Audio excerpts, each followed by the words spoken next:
For this last performance study, of course, I started off playing just some simple blues language, just right off the pentatonic. Some of the things we talked about in our first lesson, I apply it here. And then we expanded into playing the Dorian scale up a fifth. So,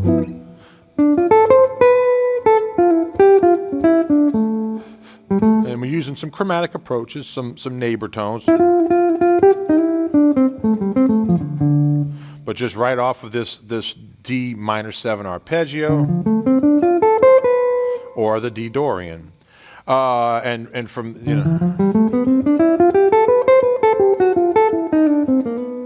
just right off of those D minor sounds. Then we expanded into, I guess around the third chorus, using a little bit of the Lydian dominant. So that sharp 11 sound. So that's that melodic minor or jazz minor up a fifth.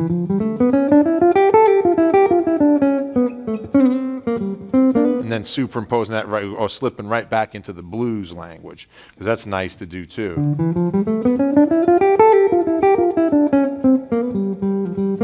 Getting right back into the blues. So I did that, and then I got into the sort of some of these cluster chords. And then I did this lick that's a very famous Joe Pass lick, where you go.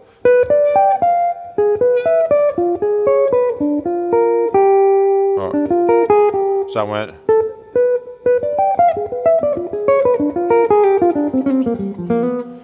And then finished with an actual blues lick. So that sounds pretty cool. So, and you move it in minor thirds.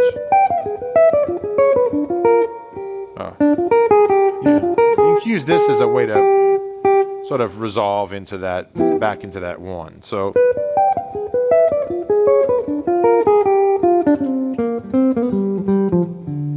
And then the chord clusters that I like to use, I use this. You can use them just like diminished. And I use this one. I'm using a hybrid picking technique on that too. So I'll hit the chord. It's real funky. Really sounds great, and it comes off of that mixed tension dominant. And then when we played the two, when we got to this 5 chord or the 2 and the 5, all I did was play.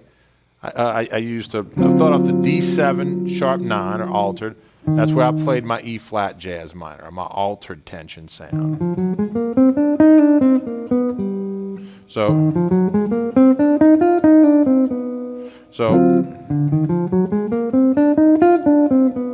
Any of that works great. Off of that 5 chord back to 1. So those are the things I actually played in my solo.